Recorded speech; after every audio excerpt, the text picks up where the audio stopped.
Buenas tardes, soy Francisco López, el gerente de la Fundación Fulgencio Meseguer y bueno, simplemente quería darles la bienvenida y agradecerles que hayan elegido nuestras instalaciones, las instalaciones del edificio 123 Emprende para desarrollar esta jornada.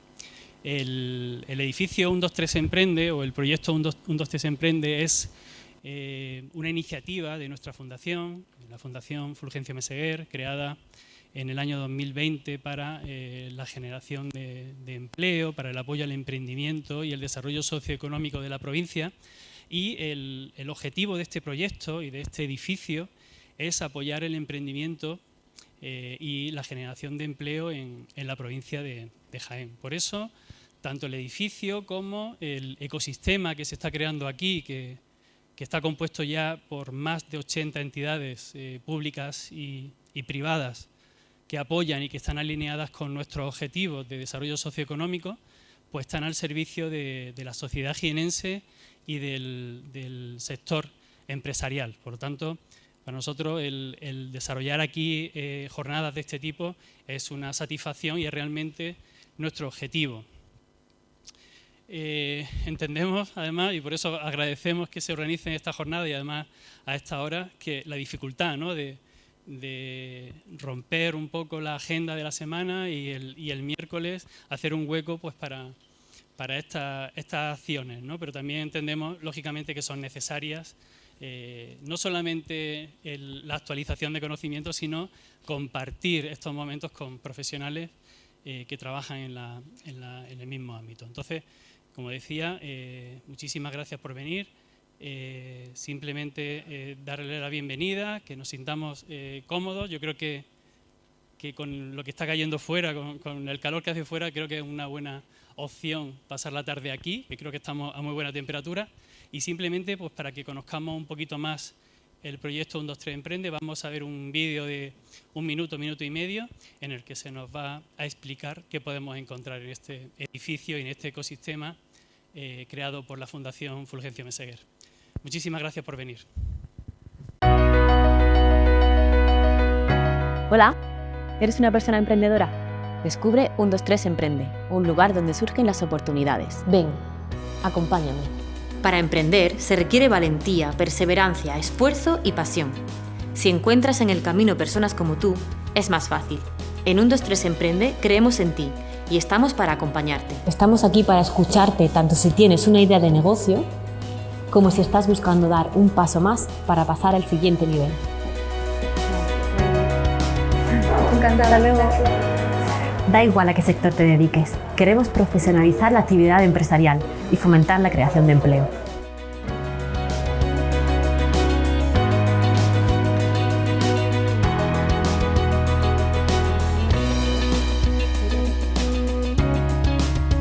Te acompañamos en la búsqueda de soluciones a tus necesidades emprendedoras. Necesitamos personas activas y valientes, con espíritu emprendedor y dispuestas a avanzar, pero sobre todo, comprometidas. Que aporten valor a nuestro ecosistema y estén dispuestas a aprovechar todos nuestros recursos. Los programas 123 Emprende se inician por convocatorias, una duración de 6 meses, un alcance de hasta 15 proyectos y un objetivo: que todos los proyectos seleccionados avancen en sus retos.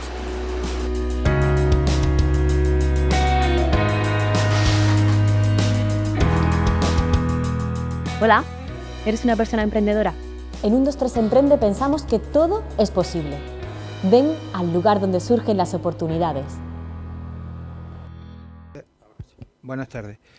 Como decía, agradecer a la Fundación Fulgencio Meseguer y a la 123 Emprende el que nos hayan cedido las instalaciones en las cuales nos hallamos para celebrar la jornada del día de hoy, que como todos ustedes saben llevan por título el nuevo sistema de gestión de los partes de baja para la incapacidad temporal regulado por el Real Decreto 1060/2022 de 27 de diciembre.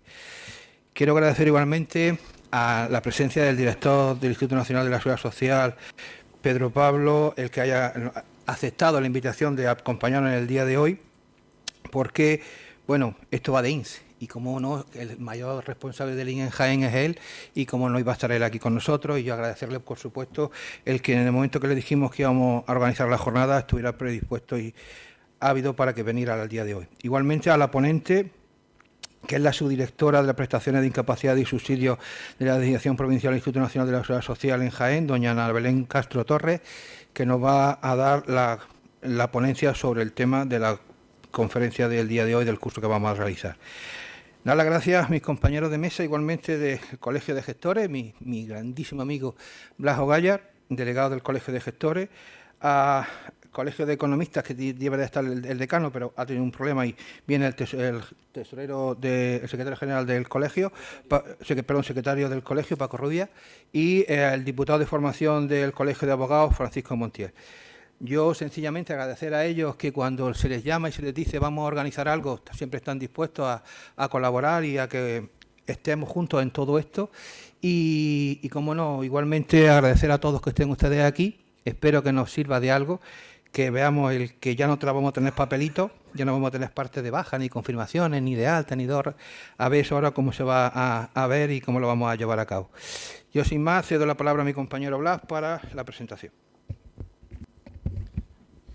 Bueno, buenas tardes a todos. Simplemente refrendar lo que ha dicho mi amigo y compañero José Luis. Sobre todo agradecer, dar las gracias a la Fundación Fulgencio Meseguer y la enhorabuena por la magnífica labor que desarrollan en esta provincia tan necesaria de proyectos como el que ellos están haciendo. Agradecer, como no, a don Pedro Pablo García Merino, el director del INS, que bueno, ya quisiéramos que otras administraciones tuvieran la predisposición que siempre tiene él en favor de los profesionales, y de doña Ana Belén Castro, porque voy a decir que es una magnífica profesional, que lo veremos hoy y que seguramente aprenderemos mucho y nos informaremos y veremos cómo tramitar los nuevos partes de enfermedad. A mis compañeros profesionales, pues Paco Rubia, Diego Montiel y José Luis, pues nada, agradecerles siempre el que vayamos de la mano, porque creo que simplificamos la labor de la Administración y demostramos una unidad que antes pues era casi impensable. Espero que sea provechoso y buenas tardes a todos. Bueno, le cedo la palabra a Paco Rubia. Hola, buenas tardes a todos. En nombre del Colegio de Economistas, que represento en esta jornada, pues agradecer al ponente y al ilustrísimo señor don Pedro Pablo García Merino su presencia en esta jornada y a la ponente Ana Belén Castro Torres por lo que nos van a ilustrar en este nuevo sistema de baja de INCT. Nada más que excusar un poco a mi decano, a Sergio Barrios, que no ha podido asistir por problemas suyos. Y nada más, espero que esta jornada sea muy buena y ilustrativa para todos los presentes. Bueno, agradecer y sumarme a la enhorabuena también que ha mencionado el Colegio de Gestores Administrativos al proyecto de 1, 2, 3 Emprende, a la Fundación Fulgencio Meseguer.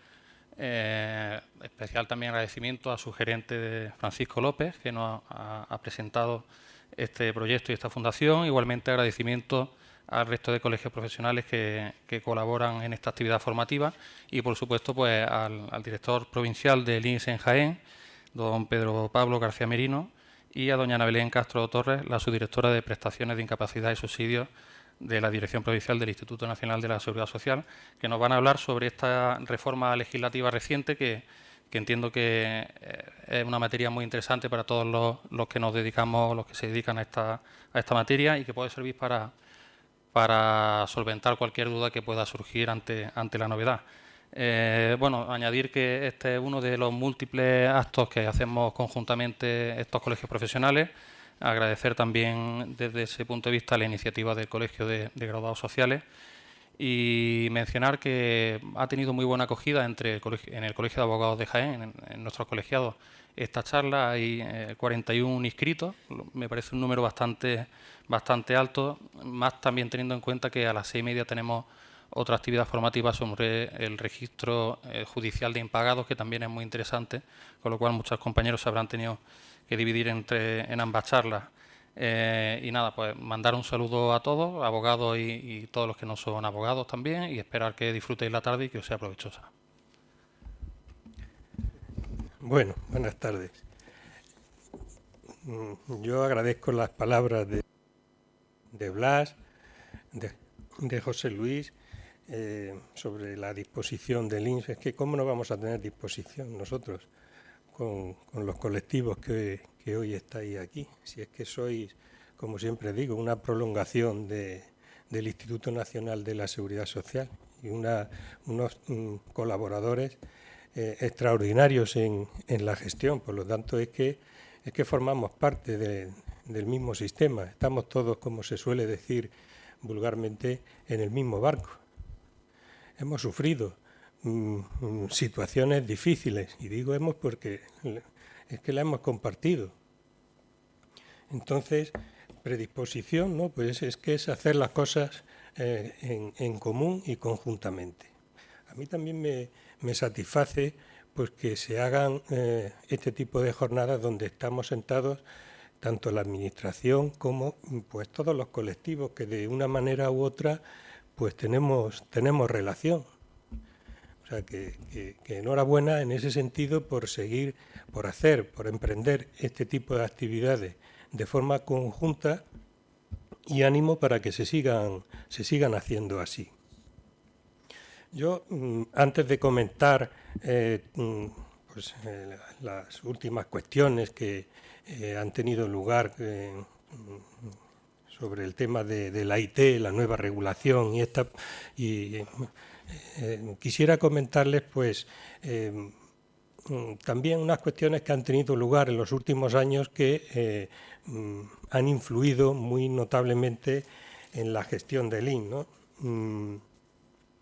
En torno al INS, pues en los últimos meses, es conocido por todos, está habiendo y ha habido bastante ruido y no precisamente para la forma en que estábamos nosotros acostumbrados, sobre todo en el tema de las citas, de los plazos que estábamos teniendo en la resolución de los expedientes de jubilación, especialmente de jubilación, en fin. Yo sí tengo que decir que a veces no se han ajustado a la realidad, es así, y menos ya últimamente. Es cierto que hemos tenido unos problemas en la atención presencial y en la gestión, pero que han venido motivados por unas situaciones muy complejas, que las conocen ustedes, que se centran fundamentalmente en dos. Es decir, ha habido dos temas que han impactado muy de lleno en el INS. Y yo ya dejo atrás la pandemia, yo creo que ya esto tenemos que dejarlo atrás. Aquí somos todos profesionales, lo hemos tenido que solventar de la mejor manera posible y aquí ya estamos en un nuevo tiempo y tenemos que trabajar todos en ese sentido. Pero ha habido, por razones estrictas de trabajo, pues un tema que es el IMV, el ingreso mínimo vital, que ha tenido un impacto tremendo sobre la gestión del INS. Como saben, fue una prestación que surgió con bastante celeridad. Efectivamente, había que poner en marcha una prestación que cubriese unas situaciones de necesidad. Se aceleró todo, en este caso sí, por la pandemia, y bueno, pues ha sido una prestación que, como digo, ha tenido un impacto muy directo en la gestión del INS. Cuando a mediados, en el mes de mayo de 2020, se aprobó el decreto sobre el ingreso mínimo vital, nos encontramos en la Dirección Provincial con unas 15.000 solicitudes encima de la mesa, para empezar. Bueno, pues eso había que gestionarlo, ya vamos aproximadamente por 50.000, nos falta muy poco para llegar a las 50.000 solicitudes. Por otra parte, el IMV ha tenido una normativa y la tiene muy cambiante. Saben que se tienen en cuenta las unidades de convivencia, se han modificado varias veces la normativa, buscando muchas veces ampliar el número de beneficiarios. Total, que hemos tenido ahí un impacto tremendo.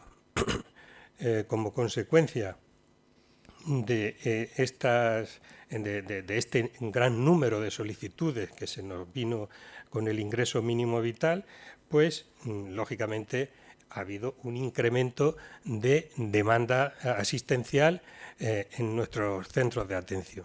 Les puedo decir que en algunos momentos, en muchos momentos, prácticamente el 40% de la atención presencial que hacíamos en los CAIS tenía que ver con el ingreso mínimo vital. Es decir, que casi la mitad de las consultas, de las asistencias, de las presencias que iban a nuestro centro de atención eran de ingreso mínimo vital, con lo cual se había desplazado, lógicamente, casi la mitad, la cobertura de la mitad de las posibilidades que teníamos de atención para el resto de prestaciones, pues se habían absorbido con el ingreso mínimo vital.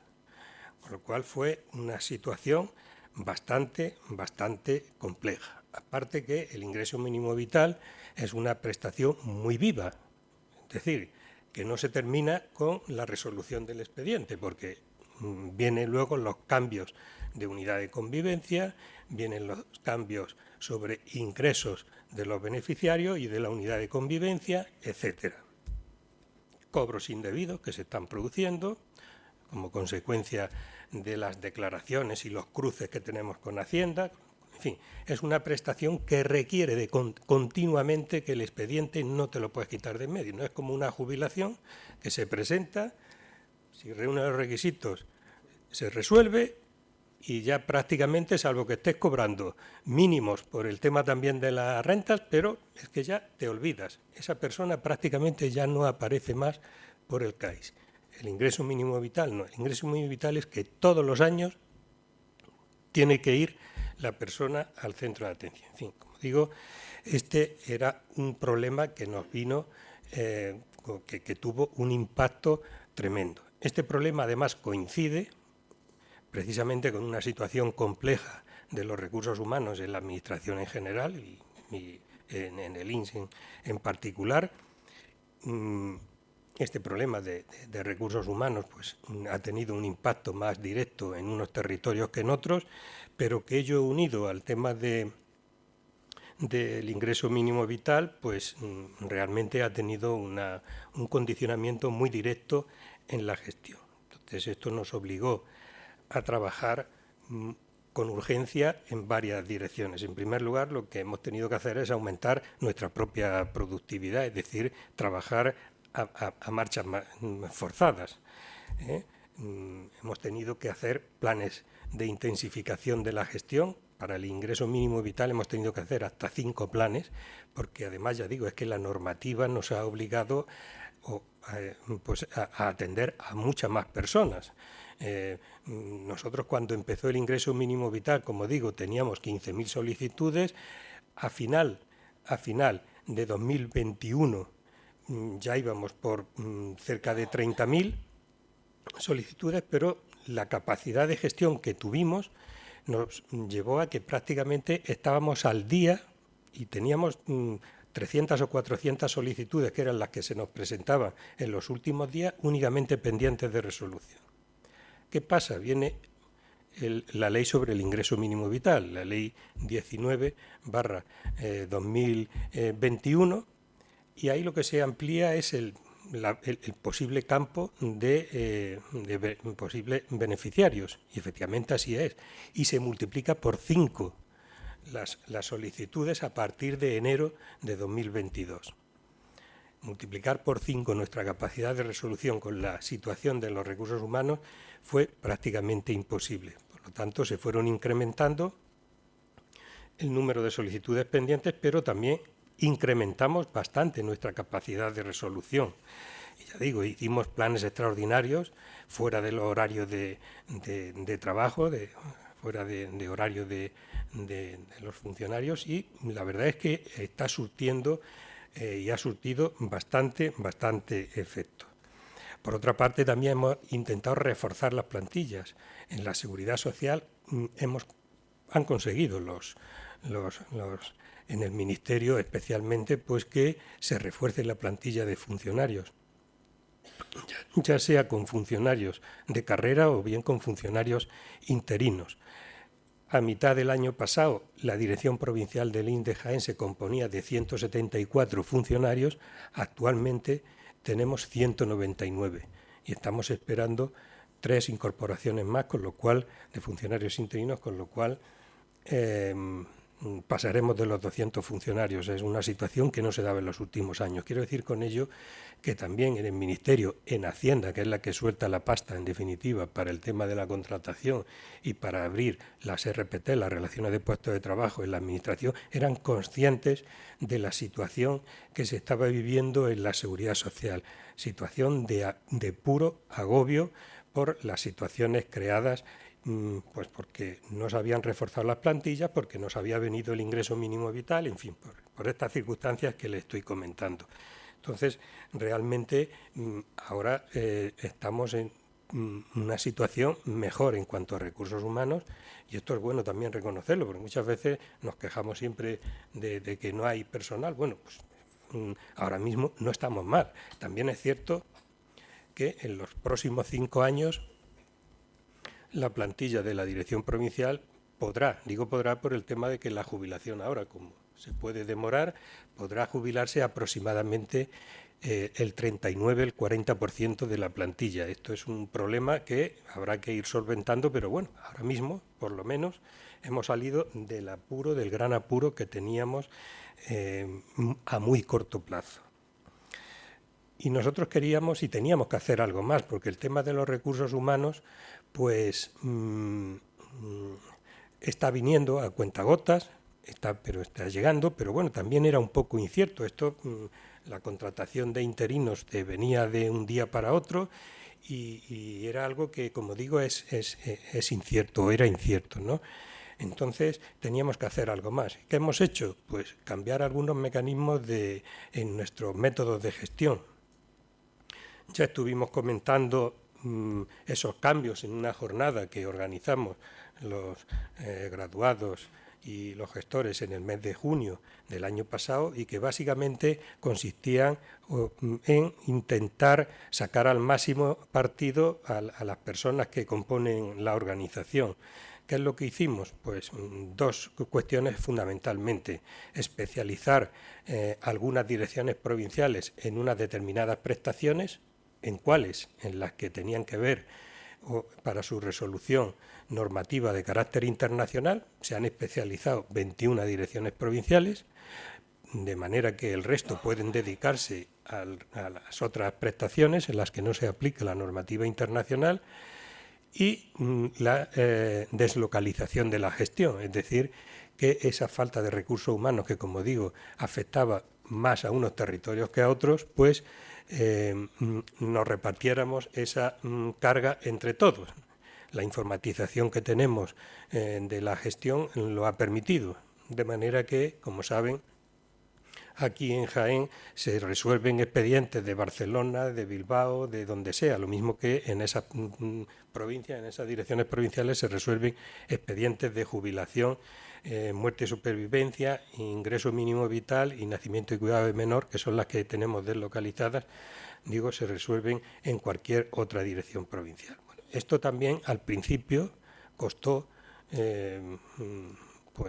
sangre, sudor y lágrimas, es decir, porque era un cambio tan radical. Intentábamos repartir, como digo, las cargas de trabajo, pero al principio nos costó fundamentalmente porque a la hora de resolver un expediente no es solamente el ordenador y el funcionario, sino que muchas veces hay que interactuar, pues primero muchas veces con los propios profesionales, con los representantes, y no es lo mismo interactuar en Jaén con el profesional de Jaén, que ya lo conocemos, que ya nos conoce, que ya en los CAI lo conocen perfectamente, que interactuar con un profesional que está, por ejemplo, en Bilbao.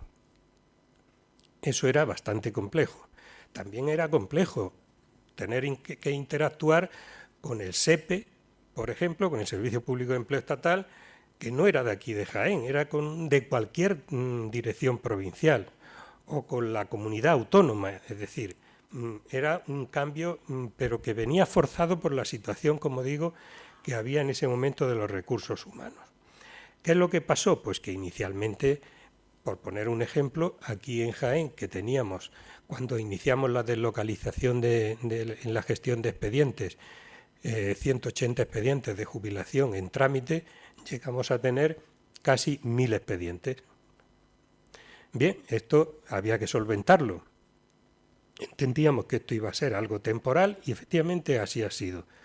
Nos hemos hecho también unos planes especiales para rebajar esa pendencia de expedientes que teníamos de jubilación y actualmente, a la fecha actual, de los 1000 casi expedientes que llegamos a tener en septiembre del 2022, pues tenemos menos de los que teníamos cuando empezamos, es decir, estamos en torno a 90 y tantos, no llega a 100 expedientes.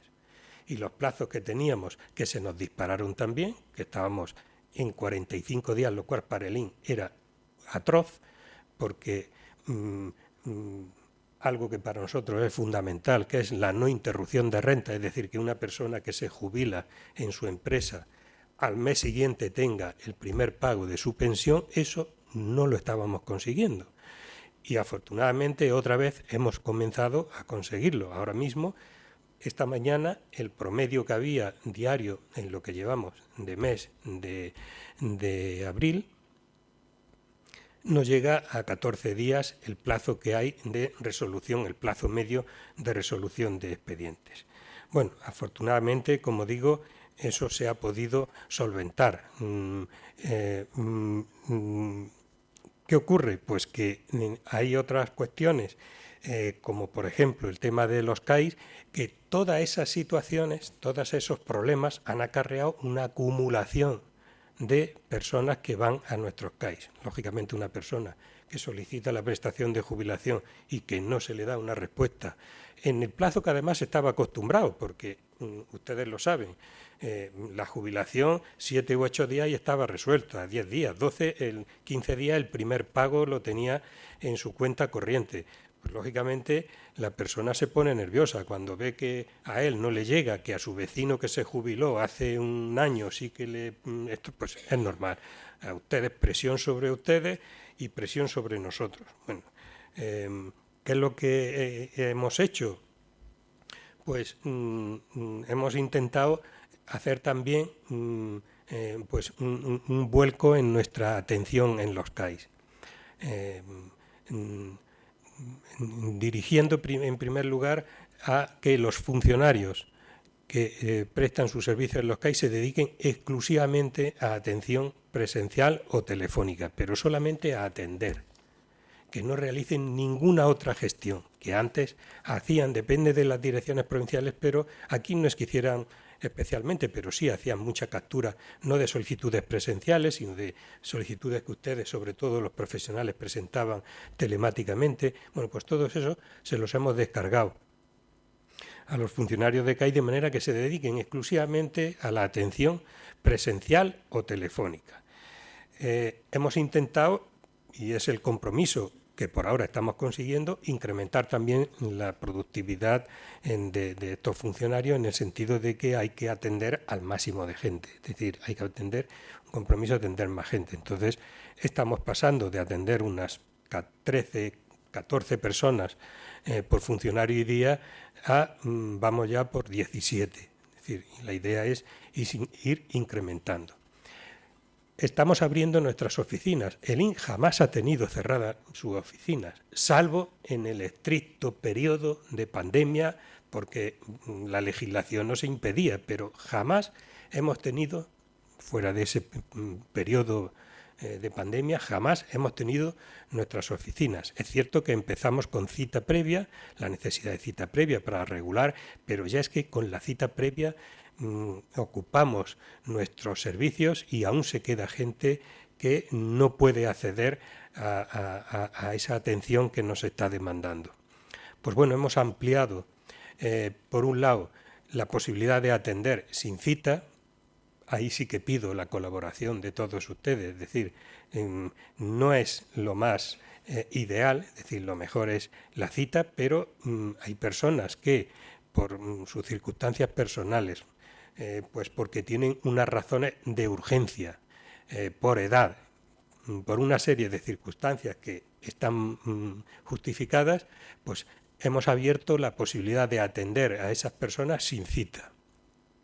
Y finalmente hemos ampliado la posibilidad de atender también telefónicamente, que hasta ahora la teníamos establecida solo con cita, a que también hemos puesto en marcha hace unos días la atención telefónica sin cita, es decir, hemos puesto a disposición de todo el mundo unos teléfonos provincializados donde se atienden a las llamadas que se realicen por funcionarios específicamente también formados para esta atención. Nosotros creemos que esto va dando resultados. Además, en pocos días hemos bajado, por ejemplo, las listas de espera para acceder a la cita previa, el decalaje. Nosotros le utilizamos ese palabra para el tiempo que tardas en conseguir una cita. En algunos CAIs hemos conseguido rebajarlo a 3 o 4 días, incluso en algún CAIs prácticamente tiene cita de hoy para mañana. Es decir, el INS es un organismo muy dinámico, es decir, ustedes nos conocen cómo trabajamos, quienes nos dedicamos a esto lo hacemos desde hace muchos años. Las dos personas que estamos aquí, no es por Ana Belén, desde su inicio de vida laboral empezó en el INS, sigue en el INS, conoce el INS perfectamente. Yo modestamente, desde que inicié mi vida laboral, llevo 37 años y medio, voy para 38, no he salido del INS, siempre he estado ahí, es decir, conocemos el INS y es una entidad que, bueno, a nosotros nos atrae, ¿verdad? Es una entidad muy dinámica que nos exige mucho y que queremos prestar un buen servicio. Y desde luego para ello necesitamos también de los profesionales como los que hoy estamos aquí reunidos, porque son fundamentales. Yo creo que lo que hemos conseguido en estos pocos meses de mejora de los servicios también se lo debemos, por supuesto, al compromiso, a la profesionalidad y también a la paciencia que ustedes han tenido en sus relaciones con el INS. Bueno, yo tenía que hablar un poco, como decía, que es de mi libro, porque es así, es que bueno, conviene hacer esas precisiones porque, bueno, a todos yo creo que nos duele cuando a veces se hacen algún tipo de declaraciones que realmente, bueno, pues no se ajustan exactamente a la realidad. Yo cuando escucho que no se puede, que hay gente que no se puede jubilar, que hay gente que lleva meses y tal, bueno, pues no voy a decir que no, que sí, pues ya está, pero bueno, yo también quiero decir lo que he comentado. Bueno, y ya muy brevemente, porque ahora ya Ana Belén nos va a ilustrar más con los últimos cambios normativos que se han operado. Yo solamente voy a dar unas pinceladas muy breves sobre el tema de la IT. La IT es una prestación que es muy importante para el sistema. No tanto económicamente, pero sí por otras connotaciones que tiene. La IT pues tiene una repercusión tremenda sobre la productividad de las empresas, sobre el control del asentismo también de las empresas, la gestión del pago delegado al que están obligadas las empresas, la intervención del Servicio Público de Salud y la puesta de manifiesto de cómo funciona el Servicio Público de Salud, sobre todo a efectos de listas de espera, de los procesos de larga duración, etcétera. En fin, es una prestación, como digo, que tiene muchas vertientes, muchas aristas y que es muy importante como para el sistema. No, como digo, no tanto económicamente, aunque también, lógicamente, pero porque bueno, en IT es un porcentaje no muy elevado sobre la nómina que estamos pagando de pensiones, por ejemplo, pero sí es importante. ¿Qué está ocurriendo en los últimos años? Pues en los últimos años es que los procesos de IT están subiendo de una manera, eso lo conocen ustedes, lo mismo o mejor que yo. los procesos de IT se están disparando enormemente. Yo, por darle unas cifras así a bote pronto, en los últimos 5 años en Jaén hemos pasado de tener en marzo del 2018 6.500 procesos a 9.500 procesos que tenemos a 8.500 que tenemos actualmente, más de 8.500 procesos. Supone aproximadamente un incremento del 30%. Y el tema es que también ese incremento se agudiza más todavía en los procesos de larga duración, los que llevan más de 12 meses. Ahí hemos pasado de tener 600 expedientes que teníamos, 600 procesos, a más de 1.100 y pico, casi 1.200. Es decir, ahí el incremento es muchísimo mayor. Consecuentemente, el gasto se ha disparado también. En 2018 en Jaén pagábamos unos 6 millones de euros todos los meses en incapacidad temporal, y a finales del 2022 pues estamos ya rondando los 10 millones, 9 millones y pico de euros mensuales. Esto también afecta a las empresas bastante, porque parece, no, es que esto es pago delegado. No. Pago delegado es el subsidio, pero luego las empresas tienen una serie de mejoras, una serie de complementos, que eso sí va a lomo de la propia empresa. Bueno, desgraciadamente la afiliación no ha subido al ritmo que ha subido la IT, porque se dice, bueno, es que la afiliación también ha subido y entonces es normal que vaya compasado el mayor número de afiliados con el mayor número de procesos de incapacidad temporal. Pues no, lamentablemente no ha sido así. Estamos en cifras muy parecidas de afiliación a las de hace unos años y, por lo tanto, simplemente lo que han subido es el número de procesos. Bueno, en los últimos años pues se han hecho algunos cambios normativos. El último, pues el Real Decreto Ley 2 2023, que al hilo de buscar más ingresos para el sistema, pues también ha metido alguna modificación sobre la incapacidad temporal. El Real Decreto Ley como primer objetivo y casi principal es el tema de generar más ingresos para el sistema de seguridad social, incrementando, ya saben ustedes, las bases máximas de cotización, incrementando o estableciendo cotización adicional sobre la parte de remuneraciones que están por encima de las bases de cotización y que ahora están exentas, no se cotiza, pues a partir de un determinado momento pues van a tener un porcentaje adicional, que se llama de solidaridad. Y luego pues lo del MEI, el mecanismo de equidad intergeneracional, que sustituye bueno, es que no ha estado nunca en vigor, bueno, está en vigor en el BOE, pero luego no se ha aplicado nunca al factor de sostenibilidad. Bueno, en definitiva son más cotizaciones buscando más ingresos, más aportaciones al sistema. Y luego, pues otro objetivo del decreto era la reforma de determinadas prestaciones. Por un lado, pensiones y por otro lado, subsidios. En pensiones, pues de forma genérica, el incremento de la pensión máxima no acompasada con el incremento que va a tener de cotizaciones, lo que se excede de la base máxima de cotización, y en jubilación el doble cálculo que tendremos que hacer de oficio a partir del año que viene para los que se jubilen, los que accedan a la pensión de jubilación. El doble cálculo, ya saben, actualmente 25 años, posteriormente 28 con posibilidad de desechar los dos que sean menos favorables. Bueno, y luego el tema de los subsidios, que se toca el decreto el 2/2021, toca el tema de los subsidios, arrastrando por otro lado alguna modificación que ya había habido recientemente, principalmente lo que había habido para los procesos de menos de 365 días, y luego la ley orgánica, no recuerdo ahora mismo el número, para el tema de incorporar determinadas situaciones que no estaban como IT, pero que ahora ya sí tienen la consideración de IT que ahora ya eso, si acaso, lo tocará más Ana Belén. Y por mi parte, de verdad, agradecerles a los colectivos que están aquí su comprensión, su paciencia con el INS.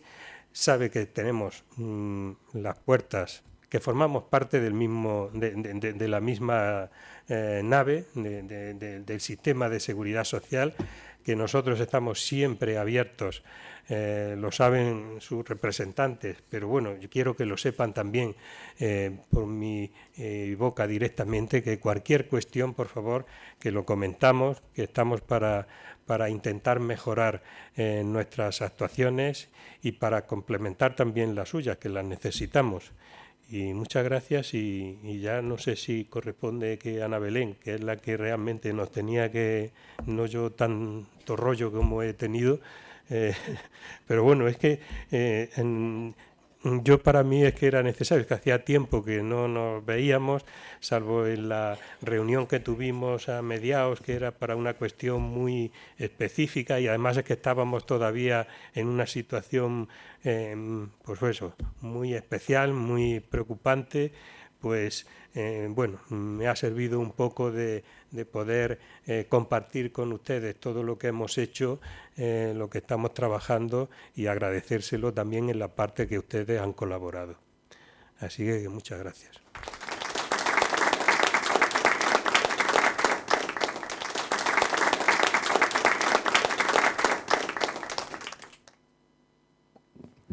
Buenas tardes. Reitero el agradecimiento a los colegios profesionales por la organización de este encuentro entre todos los agentes que participamos en la incapacidad temporal. Agradecimiento también a la Casa por acogernos y también a todos vosotros por venir hasta aquí para que podamos vernos las caras, ponernos nombre y apellido y bueno, intercambiar nuestras inquietudes. Sin más, yo quería empezar la presentación.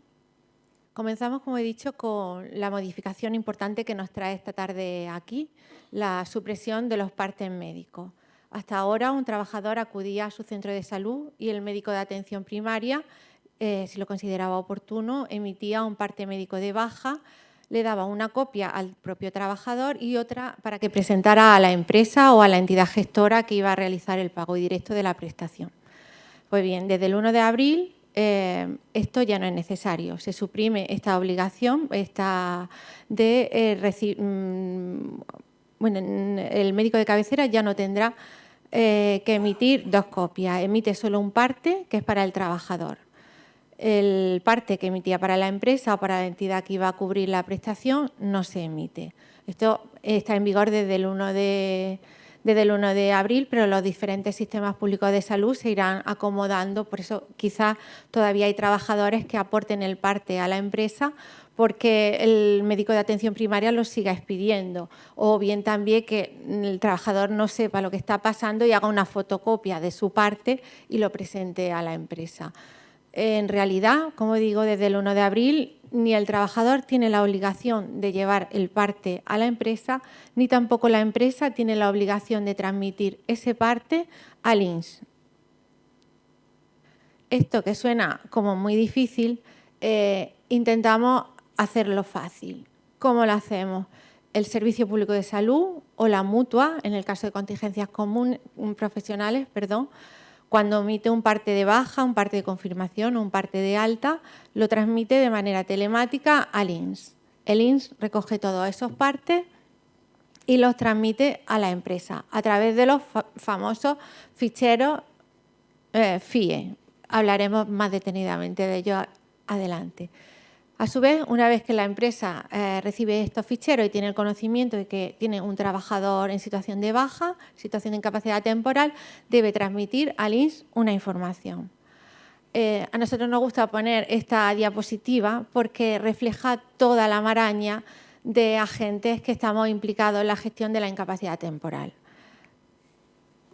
No sé si tengo puntero. Bueno, sí. Aquí están las empresas, está la tesorería, están las mutuas, está el Servicio Público de Salud y en medio tenemos al INS con sus diferentes aplicaciones informáticas para gestionar todo esto. toda esta transmisión telemática por ahora está funcionando bien y aparte del enjambre estamos consiguiendo muy buenos resultados. En esta diapositiva se ve un poco más sencillo cómo el Servicio Público de Salud, la Mutua y sus partes se transmiten a nuestro aplicativo informático con sus diferentes denominaciones, Atrium, Inca, IncaPress. También transmite su información los aplicativos informáticos que gestionan la jubilación o las prestaciones por supervivencia y también el Ministerio de Justicia, que nos transmite también de forma diaria los nacimientos para las prestaciones de nacimiento y cuidado de menor. Toda esta información la condensamos en nuestras aplicaciones informáticas y las transmitimos al fichero INS Empresa, al conocido FIE. Entonces, os preguntaréis, ¿cómo va a saber una empresa ahora que tiene un trabajador de baja? Lo va a saber a través de estos ficheros, los ficheros FIE. Estos ficheros lo van a recibir las empresas dependiendo principalmente del volumen que tenga. Las empresas grandes, con un volumen de trabajadores superior a 25 trabajadores, que están en el sistema de liquidación directa, lo obtendrán este fichero a través de Siltra o Editrans. En el caso de empresas más pequeñas, será a través del sistema de red online, a través del fichero FIER. He intentado resumir un poco en qué consiste cada fichero. El FIE, que se transmite para las grandes empresas a través de Siltra o Editrans, se puede volcar diariamente y se vuelca en un formato TXT, es decir, un formato que puede ser utilizado para luego los programas que tenga cada empresa en su gestión de nóminas. Hay un manual, bueno, los autorizados red que estéis con este tipo de empresas grandes lo conoceréis, porque este sistema Siltra y Editrans es antiguo. Esto lleva mucho tiempo funcionando, simplemente que ahora también a través de estos ficheros se va a volcar la información de los partes médicos de baja, de confirmación y de alta. Para las empresas pequeñas, como he dicho, las empresas se podrán descargar a través de su autorizado red el fichero FIER. Este es en formato Excel y se puede volcar diariamente. Aquí os traigo unas pantallas de cómo se descarga en Siltra y aquí una pantalla del sistema de red online a través de la página web de la Seguridad Social. Para no entretenernos en este campo, os recomiendo en YouTube, hay un vídeo cortísimo de 6 minutos que explica perfectamente tanto un sistema como el otro, la descarga del fichero FIE y del FIER. Además, como seguramente conoceréis, hay varias cuentas, por ejemplo, de Twitter, que son propias de la Administración de la Seguridad Social y que diariamente están informando sobre esta materia y en los últimos días y semanas incidiendo en este aspecto de la supresión de los partes médicos.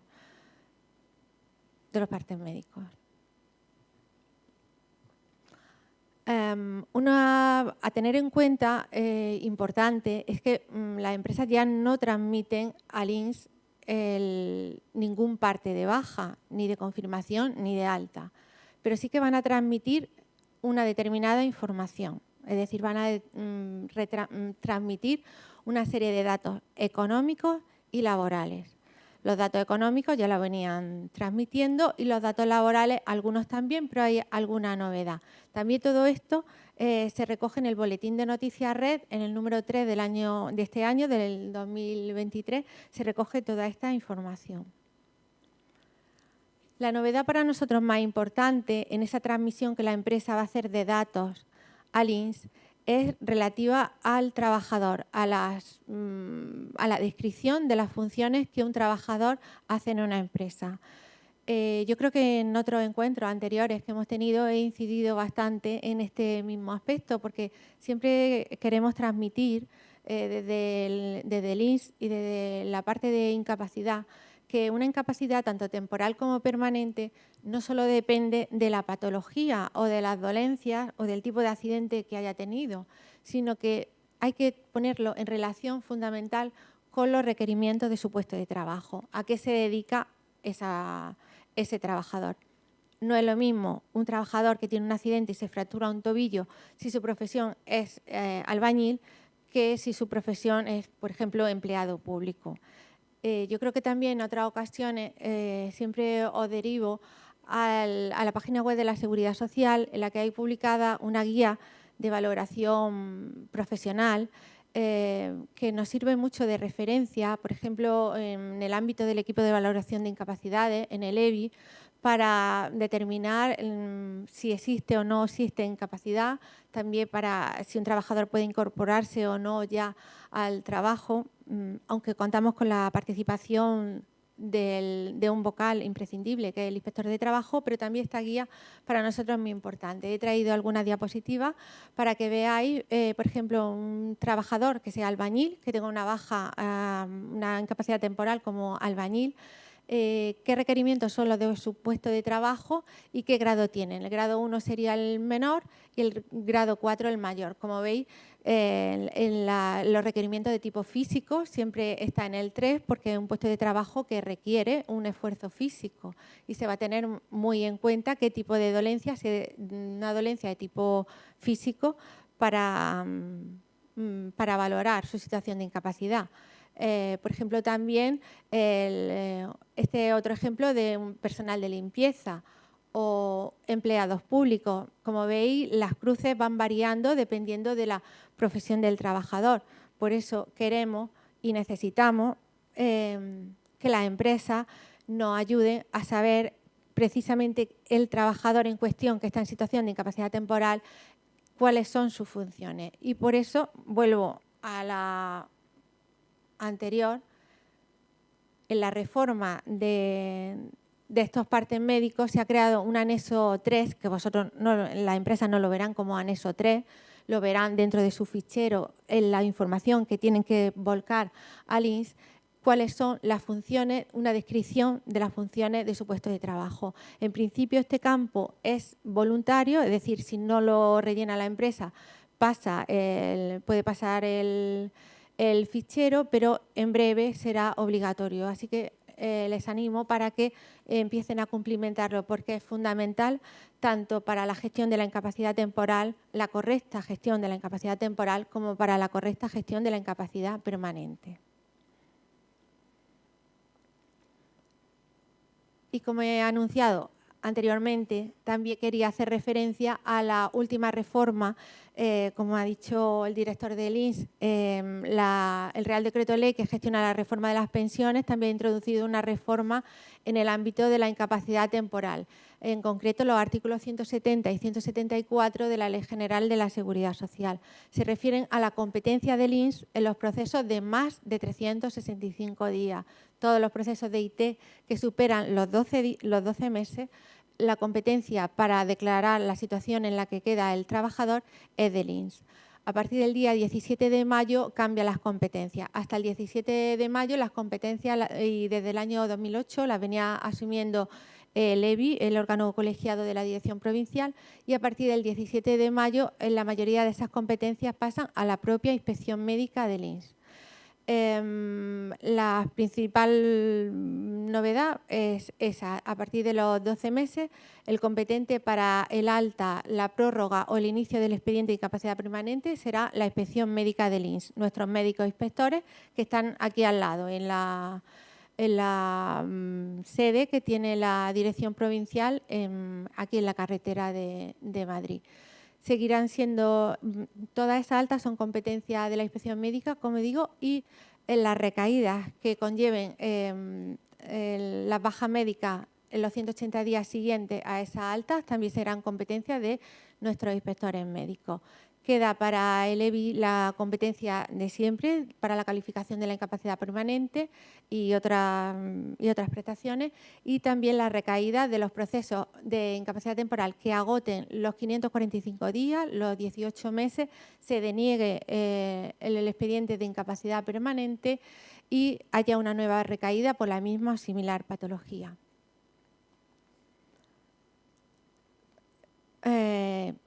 vamos a hacer un supuesto práctico, es decir, ¿qué pasa cuando un trabajador llega a los 12 meses de IT, a los 365 días? Dice la norma, la nueva norma, que a partir del 17 de mayo, si no se ha declarado un alta, se considerará que se encuentra en situación de prórroga. La prórroga puede ser tácita y expresa. Una prórroga tácita será, por ejemplo, cuando el trabajador reciba en el día 370 un SMS de la entidad gestora del INS diciendo que se encuentra en situación de prórroga. También puede haber una prórroga expresa a través de un comunicado del INS tanto al trabajador como a las partes.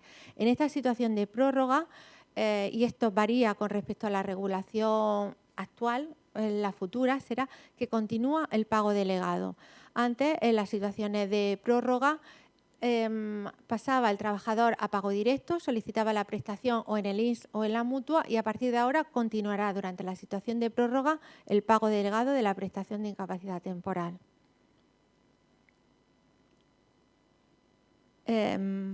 Otro supuesto práctico, que no sea prórroga, que el trabajador sea alta médica en el día 366. Este alta se podrá entregar en mano al trabajador o en diferido los 3 días siguientes. En cualquier caso, se informará a través de los protocolos correspondientes y a través del sistema red, tanto al Servicio Público de Salud como a las mutuas como a las empresas. Los métodos de impugnación de este alta son los que hay ahora, eso no varía. Tanto la disconformidad ante el Servicio Público de Salud en los 4 días siguientes naturales como la demanda judicial en los 20 días siguientes hábiles. Aquí hay otra novedad y es que continúa el pago delegado hasta la notificación del alta en cualquiera de sus versiones, si ha sido en mano hasta ese momento y si se ha tenido que notificar, pues hasta el momento que se considere notificada al interesado. Toda esta información la empresa la va a recibir a través del sistema red. Otro tipo de alta que se puede dar es el alta por incomparecencia. Cuando un trabajador no acude al reconocimiento médico que se ha realizado para el que se le ha citado, se produce un alta por incomparecencia. También, en estos casos, obligatoriamente este alta va en diferido y se comunica tanto por los protocolos como por el sistema red a todas las partes. En estos casos también continúa el pago delegado hasta la notificación del alta por incomparecencia. El último supuesto, o el penúltimo, es el caso en el que el médico inspector del INS decida que lo que corresponde es iniciar un expediente de incapacidad permanente porque las lesiones ya sean definitivas y deba calificarse al trabajador. En estos casos, este alta por inicio de incapacidad permanente se entregará en mano y se comunicará a través de los protocolos y del sistema red tanto al Servicio Público de Salud, a las mutuas como a las empresas. En estos casos, el pago delegado continuará hasta el último día del mes en el que se inicie el expediente de incapacidad permanente. A partir del día siguiente, del día primero del mes siguiente, encontraremos pago directo.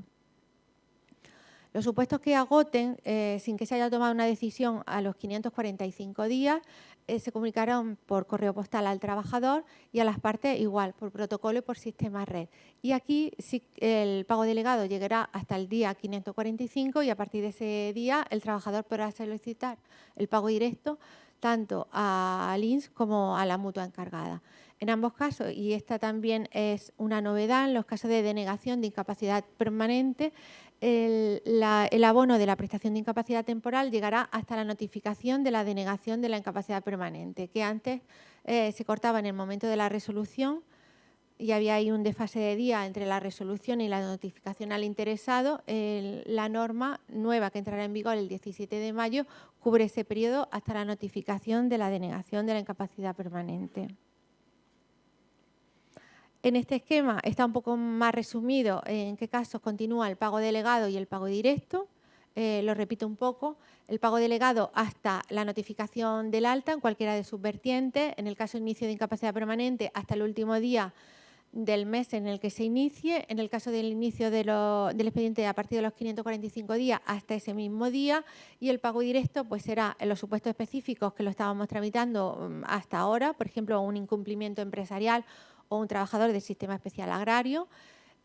También se gestionará a través del pago directo los inicios de incapacidad permanente a partir del primero del mes siguiente y en los casos de que se agote la incapacidad temporal en el día 545, pues a partir del día 546 ya tendremos pago directo de la prestación. Comentar así también un poco por encima otras novedades en cuanto a la incapacidad temporal que entrarán en vigor el 1 de junio del año 2003. Entran en vigor a través de una reforma de la Ley Orgánica 1/2023 sobre la salud sexual. Se consideran 3 situaciones especiales de incapacidad temporal: la menstruación incapacitante secundaria, la interrupción del embarazo voluntaria o no, y a partir del día 1 de la semana 39 del parto, de la gestación, perdón. Se modifica también la prestación de nacimiento y cuidado de menor, porque el acogimiento a partir de estas fechas también se considerará para acogimientos inferiores a 1 año. Estas 3 situaciones especiales de incapacidad temporal no tienen los mismos requisitos que la prestación de incapacidad temporal en cuanto a la carencia. Por ejemplo, no se exige carencia para los supuestos primero y segundo. Para el supuesto tercero, el de la semana 39 de gestación, se exige el mismo periodo de cotización que para la prestación de nacimiento y cuidado de menor. El abono de la prestación en el primer caso es desde el primer día y en el segundo y el tercero caso es a partir del día siguiente. El primer día sería de salario, se abonaría salario. En cualquier caso hay pago delegado de la prestación y en los mismos porcentajes que ya conocemos todos, el 60% hasta el día 20 de la baja y el 75% a partir del día 21. En este cuadro, bueno, es básicamente lo que acabo de contar sobre los periodos de cotización, la base reguladora y los efectos económicos. Otra reforma ya de menor calado, quizás, hasta ahora las incidencias que teníais para la liquidación de las cuotas que tenían las empresas las estábamos gestionando a través de un buzón de correo. Se está preparando una aplicación informática para que podamos gestionarla a través de esta aplicación y dejemos los buzones de correo electrónico. Para todos será más cómoda porque tendremos posibilidad de mirar un diario de trabajo y poder ir consultando cómo van vuestras incidencias. También una novedad prevista en principio para el 1 de mayo es que desaparece la posibilidad de presentar las solicitudes a través de TESOL y se va a encauzar toda la presentación a través de tus representantes. Tu representante presenta muchas más facilidades para todos. En primer lugar, porque son menos datos los que hay que cumplimentar a través de formularios inteligentes que están ahora por todos sitios, pues habrá que introducir menos información y también presentar menos documentos.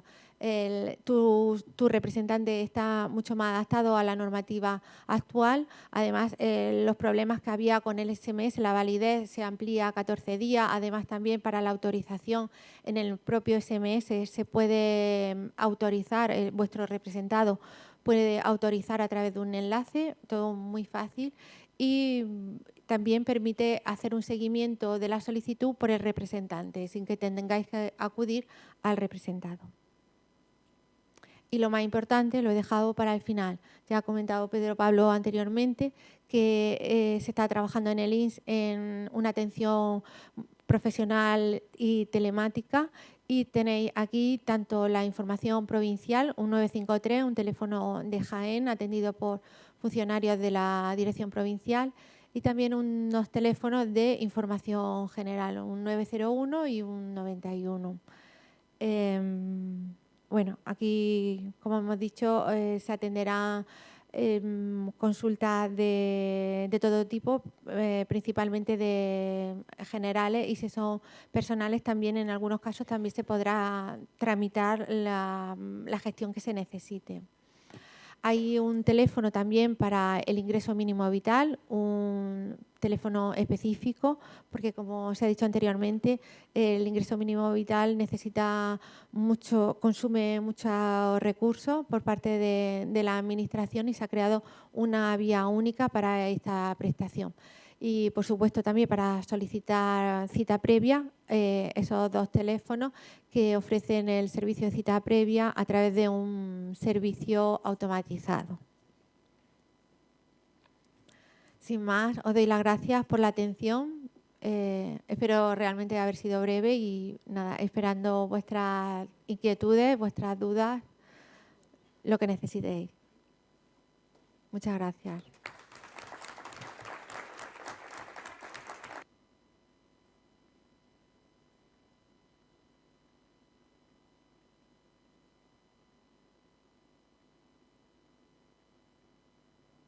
No. ¿Ahora? ¿Vale? Bueno, a ver quién quiere preguntar, que no digáis que no queréis preguntar porque me cago en la más.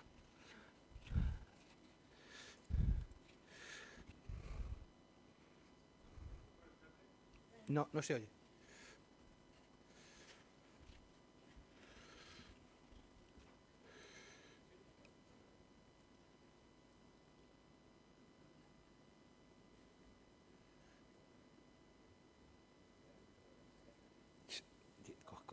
Coge el micro y pregunta. No hace calor, ¿eh? Con el aire que no hace calor. Y eso es otra cosa. Espérate,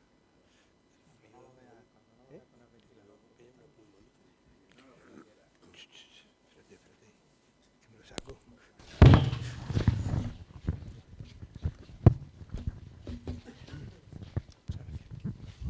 Buenas tardes, ahora sí se oye.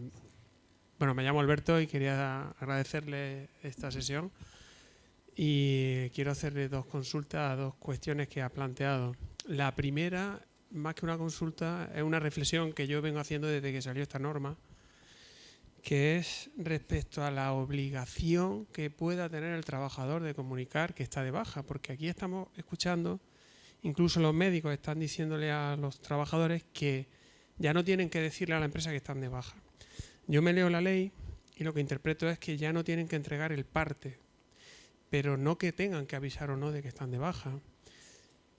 Si yo no voy a trabajar y tengo que esperar a que sea el asesor o el gestor el que comunica a la empresa por qué no estoy yendo a trabajar, tengo serias dudas de si ese no aviso por parte del trabajador a la empresa puede suponer un perjuicio para el trabajador en forma disciplinaria.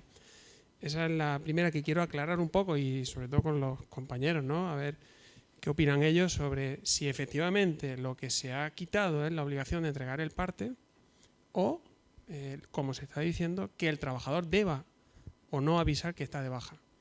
¿Vale? Esa es la primera. Y la segunda, un poquito más de procedimiento, cuando ha comentado que cuando hay una baja que dura más de 365 días se va a prorrogar y ha dicho que a los 370 se va a mandar un SMS al trabajador. Y también he querido entender, me he enterado mal, vale, pues por eso a ver si me lo puedo aclarar. ¿Cómo se entera la empresa de esa prórroga a través de un asesor o de un gestor? ¿Vale? Porque si esa responsabilidad va a recaer en nosotros o no, porque ahí entonces no me he enterado bien. Muchas gracias. Muchas gracias, Alberto. Respecto a la primera cuestión, es verdad que la norma lo que dice es que se suprime la obligación del trabajador de presentar el parte de baja. No, nos quedamos ahí. La otra cuestión creo que ya es de otro matiz. Nosotros nos quedamos con eso, con que se suprime la obligación del trabajador de presentar el parte. ¿Y por qué se suprime? Porque estamos ya en un mundo interrelacionado, donde las comunicaciones vuelan y, de hecho, el Real Decreto lo que dice es que el Servicio Público de Salud y la Mutua deben transmitir ese parte inmediatamente, en ese mismo día, al INS, o como mucho en el día inmediatamente anterior. Y también dice la norma que es que en el día siguiente el INS lo debe transmitir a la empresa. Estamos hablando de que la empresa debería saber que un trabajador suyo está de baja en 2 días. Ese es el objetivo de la norma, hacer una gestión rápida y ágil de estos partes, para que no haya un periodo máximo de 2 días entre que un trabajador está de baja y que la empresa es conocedora de esa situación. Y reitero lo primero, nos centramos solo en lo que dice la norma, que se suprime la obligación del trabajador de llevar a la empresa su parte de baja. Y con respecto a la otra cuestión, lo que he dicho es que en el día 370 hay una prórroga tácita y al trabajador llega un SMS diciéndole que se encuentra en situación de prórroga. Es verdad que hasta ahora todavía no hay un mecanismo para que la empresa reciba nada. Seguramente, probablemente, habrá un protocolo pronto de comunicación. Entonces, nos debemos ceñir a lo que dice la norma, y es que si no ha habido un alta, el trabajador se encuentra en situación de prórroga. Es decir, una empresa que tiene a un trabajador en situación de IT y supera los 12 meses tiene que estar convencida de que sigue en situación de IT hasta que reciba un parte de alta. Y lo va a recibir en el momento que se emita, porque a través del sistema red lo va a recibir inmediatamente. Hasta ese momento debe continuar con el pago delegado y entendiendo que su trabajador sigue de baja. Es una prórroga tácita. En el caso de que hubiera una prórroga expresa, porque el trabajador ha ido a reconocimiento médico, la inspección médica del INS, entonces sí que recibirá un comunicado del INS diciendo que ese trabajador está en situación de prórroga y que la próxima revisión será a partir de tal fecha. Sí, buenas tardes. En relación a la pregunta lo que estaba contestando el compañero, que era la pregunta que yo iba a hacer, estamos viendo, antes siempre teníamos 5 días para comunicar lo que es el parte de baja de incapacidad temporal. Ya hemos visto en esta semana con varias empresas distintas que estamos intentando comunicar el parte de baja y nos dice que el proceso todavía no está dado de alta. Entonces, ¿se sigue respetando esos mismos 5 días para comunicar parte baja, o lo que tú has dicho de que se supone como mucho 2 días o 3 se debería de hacer? Si ya el sistema no lo está reconociendo, ¿cómo tramitamos eso? Evidentemente alguna incidencia va a surgir porque, como ha dicho Pedro Pablo, por ejemplo, en Jaén estaba en un volumen de 9.000 procesos de IT. Esos 9.000 procesos conllevan muchísimos partes de confirmación dentro de los mismos. Como he dicho anteriormente, el Servicio Público de Salud en el mismo día nos transmite, y esto lo vemos todos los días, es decir, los partes de baja y de confirmación y de alta que se emiten hoy, mañana los tenemos en la base de datos del INS. Y de aquí surgen para la empresa en el mismo día también, para que se pueda volcar a través de los ficheros FIE en la empresa. ¿Qué pasa? Que en algunos casos hay un ligero retraso por parte del Servicio Público de Salud y se vuelcan, o hay deficiencias porque, por ejemplo, viene con algún error el parte y no se vuelca. Por ejemplo, un error no es muy común, pero sucede. Un médico de cabecera emite un parte de baja por contingencias profesionales cuando hay una mutua competente. Ese parte se rechaza. Si la empresa va a intentar comunicar datos de ese parte, se va a encontrar que el sistema no encuentra el parte de baja, porque lo hemos rechazado por no ser competente el Servicio Público de Salud. Es decir, lo normal es que todo funcione. Sin embargo, vamos a encontrar incidencias. La estamos tramitando, o ahora las podéis tramitar a través del buzón de Acredita, y así vamos solventando estas situaciones. No ha hecho más que empezar. Por ahora no hemos notado un nivel elevado de incidencia, pero somos conscientes de que la habrá y que nos costará un poco de tiempo el rodaje de esta reforma. Es compleja. Llevamos desde el año 2019 con esta transmisión y estos protocolos de comunicación, pero somos conscientes de que alguna incidencia habrá. Y con respecto a la posibilidad que tenéis vosotros de transmitir los partes, ya no transmitir los partes, ya solo transmitir datos económicos y, como he dicho, la novedad de transmitir también datos laborales. Buenas tardes. Bueno, muchas gracias por la ponencia. Yo también quería preguntar lo que el compañero, vemos que estamos todos igual, pero bueno, como ya han contestado a eso, pues en relación al pago directo, También se suprime la obligación de enviar los partes, sobre todo los de confirmación, y sobre todo cuando una mutua es la que tiene la competencia en contingencias comunes. Lo pregunto porque, entiendo que la norma es muy reciente, de reciente aplicación, pero a día de hoy me consta que sobre todo las mutuas, no sé si es algo generalizado, están pagando por partes de confirmación enviado.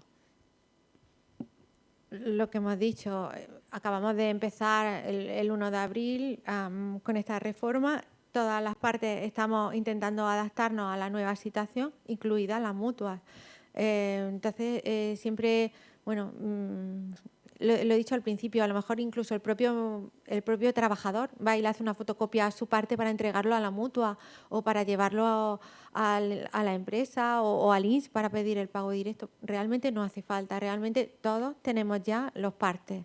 Tanto el Servicio Público de Salud como las mutuas, como nosotros, tenemos todos los partes de baja, de confirmación y de alta, salvo alguna incidencia. Gracias. Muchas gracias. Sí. Hola. Hola. ¿Hay posibilidad de que haya errores en los listados que recibimos? Porque yo he recibido de muchas empresas, me dice que están en curación, o sea, que están en alta de IT, y pregunto a los trabajadores, o sea, a la empresa me dicen que no, que todavía siguen en baja. Tampoco debe pasar eso. Además, un parte de alta está claro, suelen ser un... Tengo yo aquí listado, porque sí. todo además que es un cartapacio, es lo que sacamos, sí, enorme, y yo hay cosas que no me cuadran y no sé si eso qué validez le damos, porque yo he querido dar de alta a trabajadores y he llamado a la empresa, me han dicho que no, que siguen de baja y sin acudir. También, pero eso no es de ahora, es de siempre. A veces hemos tenido errores en la transmisión de cualquier tipo de parte, de baja de confirmación o de alta. Y también hay veces que se emite un parte de alta por el Servicio Público de Salud y es un error. El más común de todo es cuando emiten parte de alta los médicos de atención primaria cuando están llegando próximos al día 365. En vez de darle a un botón de alta control INS o de que continúa la competencia con el INS, le dan al alta por curación y luego hay que echar para atrás ese alta, hay que anularla y hay que reponer al trabajador en situación de incapacidad temporal. Es decir, errores sobre los partes de alta, como en el resto de partes, hemos tenido siempre, lo seguiremos teniendo y espero que cada vez en menor medida. Que esta reforma no creo que vaya a ser un impulso al crecimiento de errores, no lo creo, eso ya existían. El problema fundamental que tenemos con los partes de baja o de alta es que cuando emite el médico de cabecera el parte no pone el nombre de la empresa, pone indeterminado. Entonces, partiendo de ahí, que ya lo hacen mal, pues ya viene toda la cadena después. Entonces, si por parte del SAS no se modifica o se arregla eso, lo que vamos a recibir siempre son errores. Entonces, si ya partimos de un sitio erróneo, pues ya ni 3 días, ni 5, ni 8, no nos entra nada. Entonces, habrá que primero solucionar ese problema con el SAS y luego ya haremos todo el procedimiento, porque es que ahora mismo es imposible. El otro día me entró a mí uno, por una empresa determinada, con 3, lleva 22 años trabajando en la empresa. Entonces, es que eso, partamos de ese punto y luego ya todo lo demás. Hay también un problema, y es que en un momento dado el Servicio Público de Salud, por lo menos el andaluz, sí que tenía la información de tesorería y la tenía actualizada. Es verdad, y que Pedro Pablo me corrija, que desde hace tiempo esa base de datos de tesorería no está actualizada para el Servicio Público de Salud, con lo cual estos errores son más evidentes.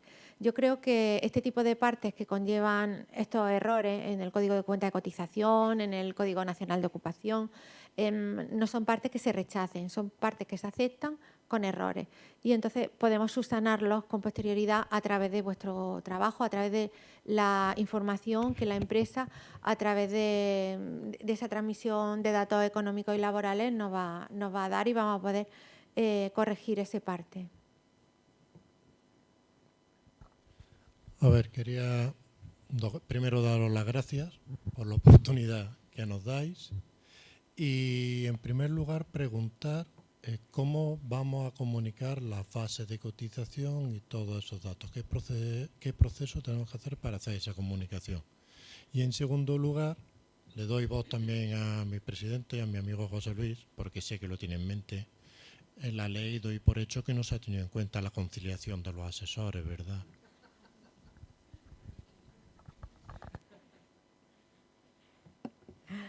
Bueno, empiezo por la última. Tampoco se tiene en cuenta la conciliación aquí esta reforma, la de la supresión de los partes, nos llegó con la Semana Santa. Yo creo que trabajamos todos en Semana Santa, así que no se tiene en cuenta. A la hora de elegirla, la fecha de publicación en el BOE, creo que nadie la tiene en cuenta. Y respecto a la comunicación de las bases de cotización, pues exactamente como hasta ahora. Lo que pasa es que en vez de ser una transmisión del parte de baja, es una transmisión solo de los datos económicos y laborales. Es transmisión, se llama un fichero DI, un fichero RDI. Bueno, son ficheros. En toda esta información en la página web lo tenéis, pero no quiero cansar con eso. En todos esos ficheros, vosotros de manera mucho más amigable de lo que parece, podréis comunicar toda esa, la base de cotización, las horas extras, otros conceptos retributivos, como he dicho, el CNO, el código de la empresa, para nosotros fundamental, la descripción de las funciones. Todos estos datos se volcarán en campos y en segmentos de los ficheros que vosotros enviáis al INS.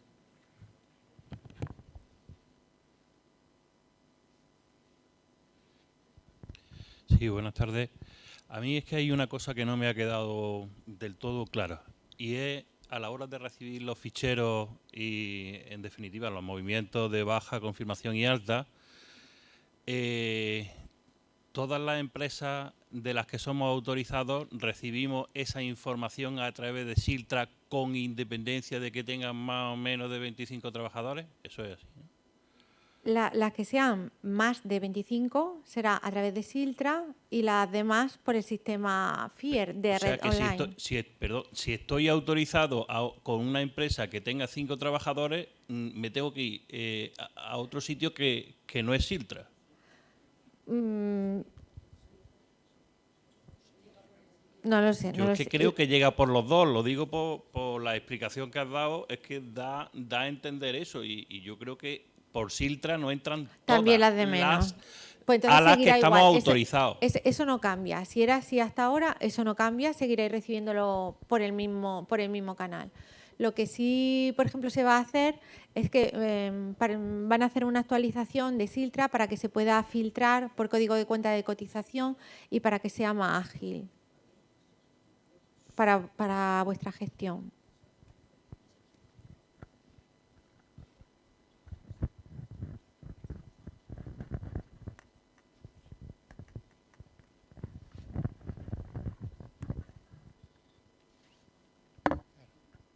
Ahora mismo tenéis que entrar en Siltra, descargar los ficheros y buscar por empresa. Perdón, antes de que pregunte, si antes iréis santos o ya no sois tan santos. Antes de tesorería es la que diría la mala, ya habíais pasado también a vosotros a dar nosotros más trabajo de la cuenta. Todos los días tenemos que mirar ahora. Por Dios, si solo hace tesorería, así que nos dejabais respirar. Buenas tardes. Al hilo de la pregunta que ha hecho el compañero, no sé si es más de sistema red o la pregunta que voy a plantear. Cuando entramos en ficheros FIER, si las empresas son inferiores a 25 trabajadores, ¿se está estudiando la posibilidad de alguna herramienta para que podamos verlo únicamente por número autorizado y no tengamos que entrar? Porque si tenemos 50 códigos de cotización, tenemos que diariamente introducir los códigos de cuenta de cotización con los periodos.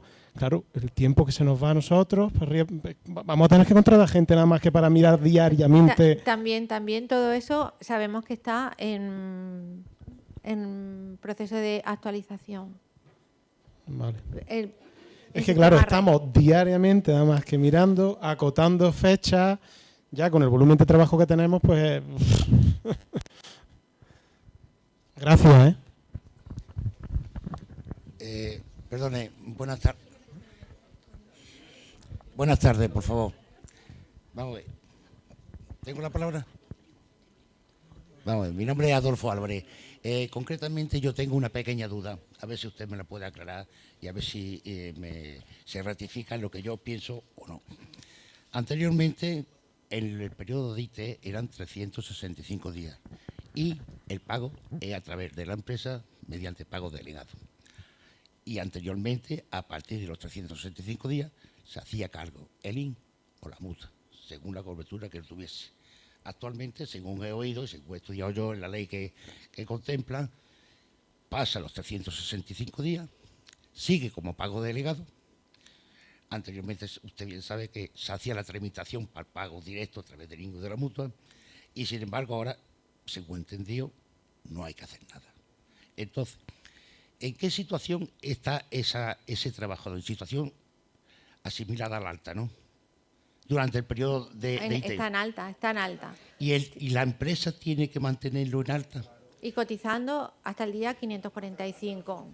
Y a partir... No, pero la pregunta mía es la siguiente. A partir de los 365 días, si la empresa tiene que seguir también cotizando como pago delegado, sobreentiendo que sí. Sí. ¿No? Sí, pero aunque fuera pago directo, seguiría cotizando. O sea, seguiría manteniendo al trabajador en alta.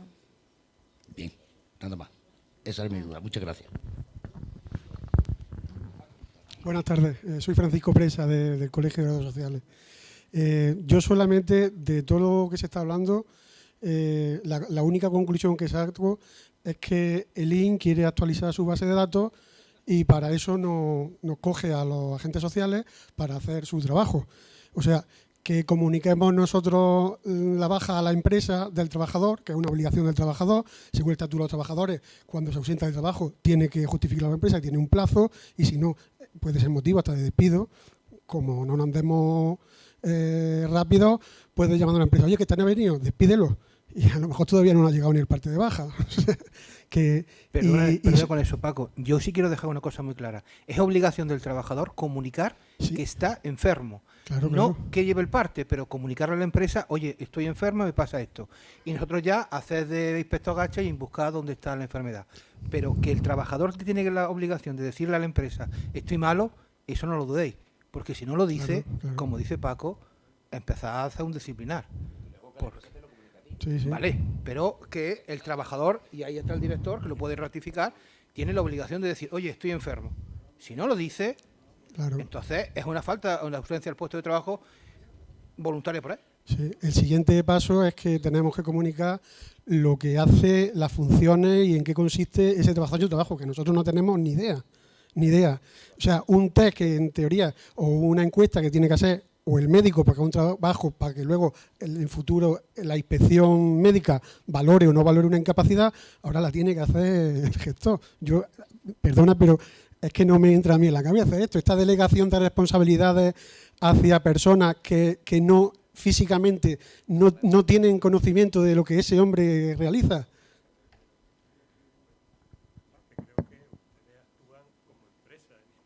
Es decir, ustedes son los asesores y los representantes de la empresa, es decir, bueno, pero ustedes son los profesionales que están llevándole estos temas a la empresa, entonces no es que estén actualizando, sino que actúan como empresa. En realidad esto es una obligación que se le impone a la empresa. Y la empresa, claro, la descarga, lógicamente, en el profesional que le está asesorando en estos temas. Es un tema, además, importante. Es importante y hay que recalcarlo porque, bueno, Ana Belén, aparte de ser la subdirectora provincial de Incapacidad y Subsidios, ella es la presidenta, por razón de su cargo, la presidenta del equipo de valoración de incapacidad, es decir, lo que habitualmente la gente conoce como el Tribunal Médico, ¿no? Y allí está ella como presidenta y la inspectora, generalmente la jefa, inspectora médico jefe del INS. Es muy importante porque también, como dice, las bases de datos de tesorería con los grupos de cotización, no está a veces actualizada. Por eso va a ser muy importante que ahí la empresa realmente ponga los datos laborales del trabajador.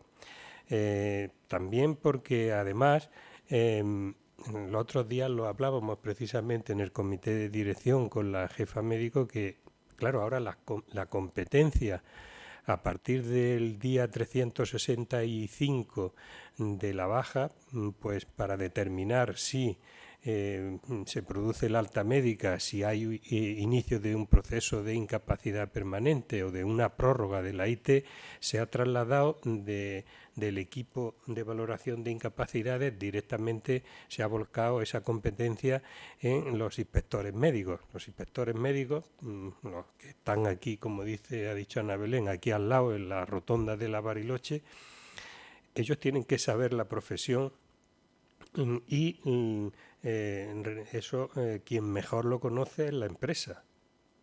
Ahí hay un problema, que muchas veces el gachón es conductor y os empeñáis por narices oficial de primera, no sé qué, no sé cuánto. Si no es oficial. Pero es que, vamos a ver. Es conductor. Ana, esos temas los conoce. Entonces, nos estáis dando la razón. José Luis, nos estáis dando la razón. Nosotros, la mayoría de las veces, la única información que tenemos objetiva es la que viene en el fichero general de afiliación, como la empresa ha dado de alta al trabajador y lo ha puesto. Una empresa de transporte lo ha dado de alta en el grupo de cotización 8, oficial. Vale. Puede ser conductor o puede ser el que reparte el correo en la oficina o puede ser el que hace la chapuza. No lo sabemos. Algunas empresas sí que codifican muy bien y ponen en la ocupación, ponen conductor. Entonces, ahí perfecto, no tenemos que preguntar a nadie. Pero,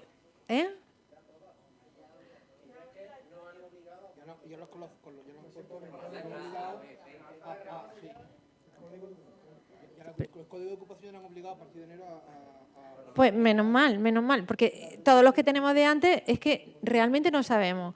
Y tampoco sabemos cuando decís, por ejemplo, eso, oficial de primera, y en la descripción de las funciones, eso lo pediría, por favor, no pongáis las propias, por favor, porque en cada empresa un oficial de primera hace diversas actividades. Unas pueden ser de esfuerzo físico, otras pueden ser de bipedestación, otras de estar sentado.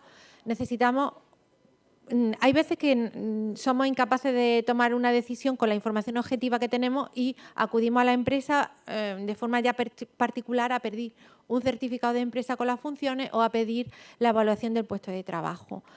Porque la información que tenemos en tesorería en ese aspecto es deficiente. A partir de ahora será mejor. Pero que incluso, fijaros que, como he dicho, es que ahora esta competencia que tenía el órgano colegiado se traslada directamente al órgano individual que es, bueno, no es órgano, es al inspector o a la inspectora médica correspondiente. Cuando estaba residenciada esa competencia en el órgano colegiado, allí hay un inspector de trabajo que en muchas ocasiones hasta conoce la empresa porque, bueno, sabe a qué se dedica cada uno y hasta conoce al trabajador y no sé, y si pone solamente oficial de primera, pues el inspector de trabajo que está en ese órgano dice, eso no, si esa empresa se dedica a tal y persona oficial de primera seguro que hace esto, esto y esto. Y se puede calificar muy favorablemente, muy fácilmente, en este caso, lo que proceda en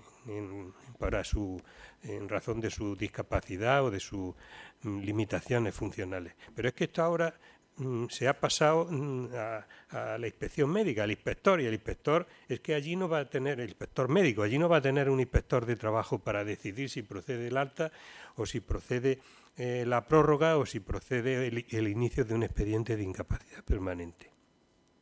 Por eso digo que es muy importante y que por favor cuidéis de que ese apartado, aparte de los datos económicos, pues los datos laborales que se reflejen con la máxima precisión a partir de ahora en los partes médicos de baja, que va a ser importante.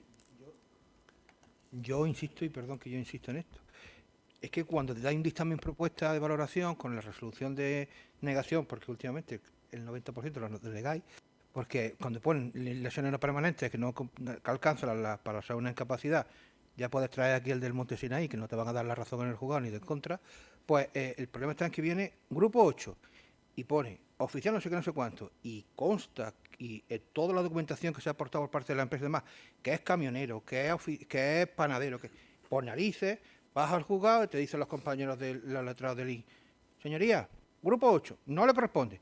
Me cacho en la pena, si te estoy diciendo que es esto, no lo que está diciendo el INS, pues da igual. El INS es santo Dios, es la Santa Biblia, y es que no. No, te explico. Precisamente, insistimos, por eso es necesario el tema de los datos laborales. ¿Por qué? Porque yo como juez también dudaría, es decir, si a mí el organismo oficial tal me dice que la profesión es tal, oficial de primera o lo que sea, y luego precisamente en el acto del juicio es cuando se aporta por parte de la empresa alguna aclaración al respecto, pues el juez ya sospecha si lo que se está haciendo es algún tipo de ayuda de alguna manera al trabajador. Que no es el caso, que ya lo sé, pero y aparte que ahí en ese momento, pues quizás no sea, como se suele decir, el momento procesar oportuno para que el letrado entonces diga, sí, ahora me creo lo de la empresa. Y por eso defienda lo que la resolución y el contenido de la resolución que se ha emitido por parte del INS. Entonces, por favor, es que esto es muy importante. Y yo creo que todos estos problemas que ahora mismo se están planteando, yo creo que se van a evitar, se pueden reconducir con el tema de los datos laborales por parte de la empresa. En relación a eso que estás diciendo, yo tenía que apuntar ahora a decirte una cosa, pero te lo digo ya. Tú estás diciendo falta de recursos humanos, falta de personal. Contra nosotros estamos fijos discontinuos, darnos de alta, contratarnos. Si nosotros estamos dispuestos, ya sabemos más que los funcionarios, trabajamos más que ellos en ese plan, darnos de alta a nosotros. Yo por mí no habría ningún problema. A ver si empieza tesorería, que es la que yo creo que más os está apretando en ese sentido.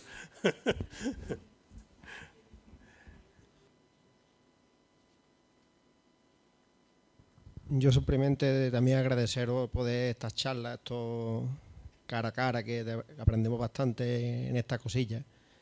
Solo al hilo de lo que venía comentando el compañero, lo que está comentando José Luis, antiguamente, como bien estáis diciendo, poníamos el grupo de cotización y ya está, pero es que ahora obligatoriamente desde febrero todas las altas lleva CNO.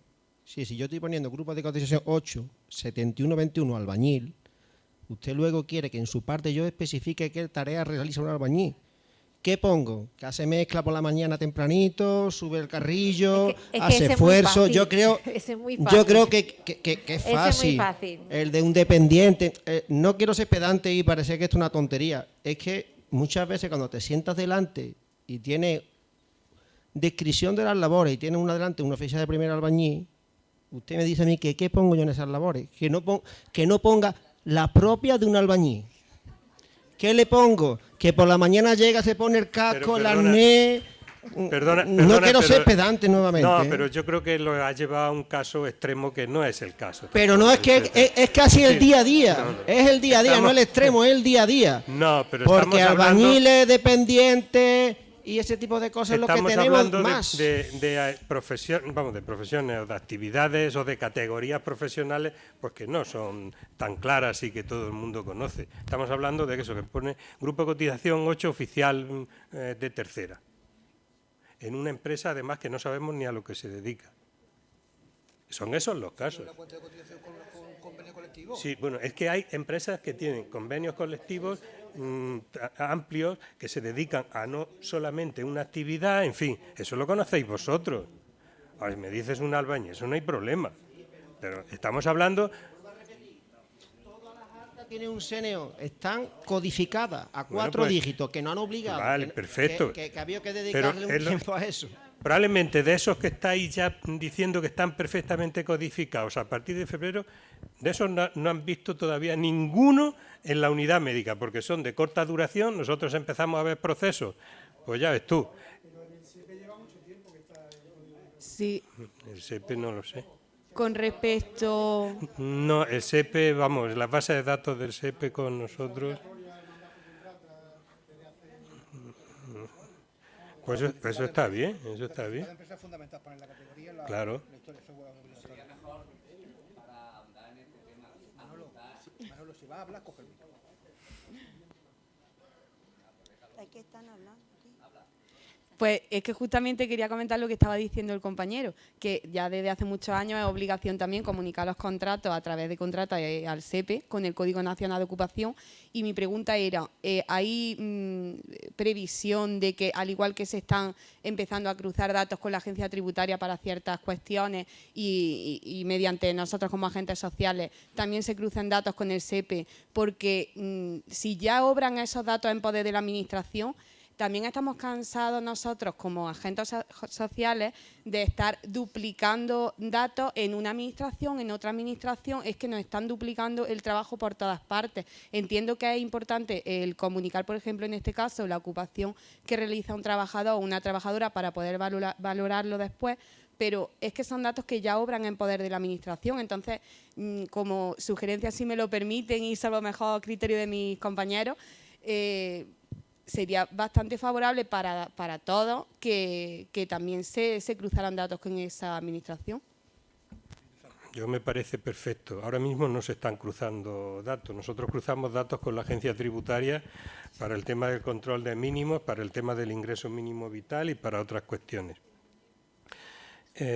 También digo una cosa, es decir, que los datos que ustedes comunican al SEPE, perfecto, pero estamos hablando de bajas médicas que a lo mejor cuando se produce la baja médica, pues no sé, se ha cambiado la categoría del trabajador. No sé si en ese caso tienen que comunicarlo al SEPE. Ya estaría desactualizado. No lo sé, pero es decir, nosotros necesitamos realmente los datos laborales del momento de la baja médica, es decir, es que es lo que va a determinar luego después una posible resolución a efectos de la IT o de una incapacidad permanente. Entonces, no nos vale la profesión que ejerció el trabajador antes o que a lo mejor ejerció durante 3 meses. Es decir, ese es el inconveniente que yo veo, que nosotros necesitamos, pues, para la baja médica, lógicamente, el momento en que se produce la baja. Y luego para la IP sí valoramos la de los 12 meses. Por ejemplo, si a un administrativo que está en una mesa y tiene un esguince, que no le dan la baja. No, hombre, no. Que el proceso de IT precisamente tenga una duración acorde con ese trabajo. Claro. Hay una duración estándar de los procesos de incapacidad temporal que dependen de la profesión del trabajador. No es lo mismo. Y siempre pongo el mismo ejemplo. Me corté los tendones con un cuchillo jamonero. Pues mi proceso de IT no fue tan largo como sería el de un violinista. Ni mis secuelas serían iguales. Es decir, la finalidad que tiene es adecuar la duración de los procesos de incapacidad temporal a cada proceso y a cada persona y a cada trabajador. Y también la calificación de la incapacidad permanente a cada trabajador en función de su puesto de trabajo. Tanto para una alta médica, es decir, para la incorporación al puesto de trabajo, como para una posible pensión de incapacidad permanente. ¿Quién? Manolo. Buenas tardes. ¿Y para la profesión no sería conveniente pedir la evaluación del puesto de trabajo por el servicio de prevención? Lo pedimos a veces, sí. Yo hasta ahora no lo he visto. Sí, vamos, es una cosa, no es habitual, pero en las reuniones, cuando se tienen dudas, incluso, pues como ha dicho Pedro Pablo, el inspector de trabajo no conoce la empresa o, aun conociendo la empresa, duda de en qué sector puede estar el trabajador, se pide un informe, la evaluación del puesto de trabajo al Servicio de Prevención de Riesgos Laborales de la empresa. Y lo aportan, es algo común, muy común. Bueno, otro caso. Vámonos, que no hemos hablado del tema del autónomo. Eso somos nosotros, ¿no? Eso somos nosotros, bien. El tema de la IT, cuando llega a los 365 días, ¿esta familia sigue igual? No cambia hasta la evaluación del alta o la incapacidad. Eso no cambia. El sistema todavía, con los autónomos, no nos deja tramitar la base de cotización. ¿Por qué tenemos que tramitar nosotros la base de cotización si la tesorería tiene la base de cotización? Nosotros no tenemos las bases. Nosotros, para poner las bases, tenemos que sacar un informe de bases. Y más y ahora, porque ahora con la modificación de enero, que ya estamos esclavizados de por vida... Estamos perdidos, como yo digo, cada vez tenemos más burocracia, más trabajo. Y perdonad que nos quejemos, pero no tenemos otra opción. Ahí sí que podéis cruzar el dato, ¿eh? Y- Ahí lo tenéis fácil, ahí podéis cruzar el dato, porque como nos han obligado con el nuevo sistema de cotización de los autónomos, de los ingresos en función de las bases, cuáles son las bases que vamos a tener de los ingresos, ahí todos los años veis cuáles son las bases de cotización y con eso ya lo tenéis automático. Las mutuas no están Pero bueno. exigiendo los últimos meses, pero al tramitar las bajas, si no ponemos las bases, no te deja pasar. Los autónomos nos van al día como el régimen general. El régimen general va más en 24 horas, 48 horas, se puede tramitar la base o lo que necesite. Pero el autónomo no. Los 2 últimos meses no se reflejan, porque tardan 2 meses o mes y pico los bancos en comunicarle el cobro de la cuota, y hasta que no termine la cuota ingresada no se actualiza la base. Otra Entonces, pregunta y es otra complicado. duda que tengo. Yo es que no tengo más que dudas, ¿eh? Y no quería Pero- hablar. No, es que no quería soltarlo, que no lo digo. Cuando un médico se equivoca en tramitar una baja porque no corresponde, como yo digo, tramitarla porque es un accidente y tiene que ser una mutua, le pedimos al trabajador, cuando nos enteramos, que proceda a su anulación.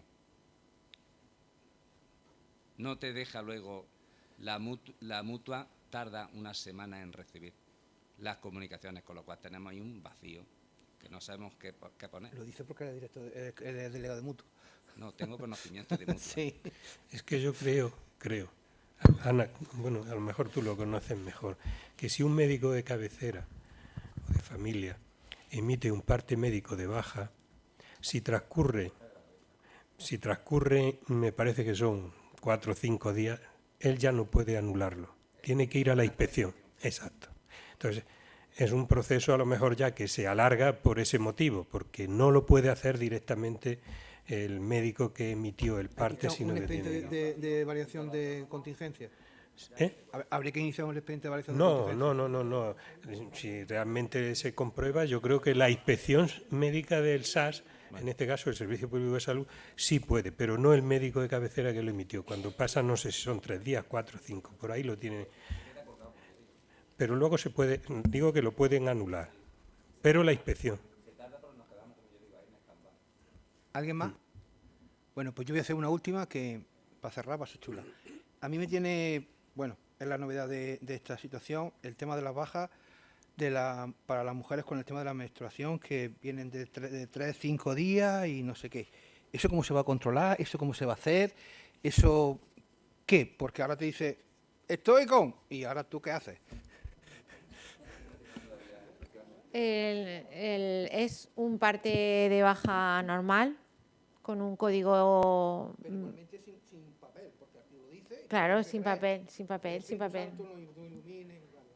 Igual que un proceso de IT, lo que pasa que son situaciones que ya se protegían antes a través de la incapacidad temporal, pero ahora el legislador ha querido denominarlo situaciones especiales de incapacidad temporal y ha querido que se reflejen con unas características especiales como el periodo mínimo de cotización o los efectos económicos. Entra en vigor el 1 de junio y, bueno, en principio no creo que dé ningún problema añadido a la gestión de los procesos de IT que tenemos hasta ahora. Bueno, no sabemos.